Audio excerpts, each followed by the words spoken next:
السلام علیکم۔ کیا آپ جانتے ہیں کہ دین اسلام کی بنیاد کتنے ستونوں پر منسلک ہے؟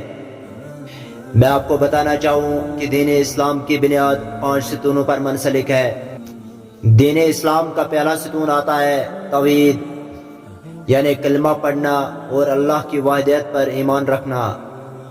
دین اسلام کا دوسرا ستون ہے نماز، روزانہ 5 مرتبہ کی نماز قائم کرنا۔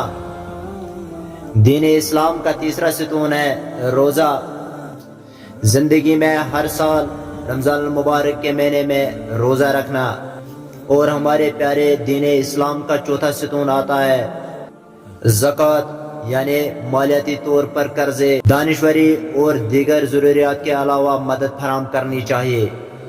اور پیارے اسلام کا 5واں ستون ہے حج، یعنی اگر صحت اور مالی حیثیت سے ممکن ہو تو ہر سال مکہ مکرمہ میں جانا اور حج کرنا، اور اگر ممکن نہ ہو تو پھر بھی زندگی میں ایک بار حج کا فرض پورا کرنے کی کوشش کر لینا، اور اللہ سے دعائیں مانگتے رہنا، یا اللہ میرے لیے مالی دروازے کھولو تاکہ میں حج کا فرض بھی پورا کر سکوں۔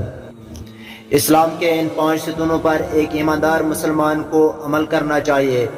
ایک بار پھر دیکھتے ہیں جو کہ یہ 5 ہے، وہ ہے توحید، یعنی کلمہ پڑھنا، لا الہ الا اللہ محمد الرسول اللہ صلی اللہ علیہ وسلم، اور دوسرا ہے نماز قائم کرنا 5 وقت کی، اور تیسرا ہے روزہ رکھ لینا، چوتھا ہے زکوٰۃ دینا، اور حج کر لینا اللہ کے فضل سے۔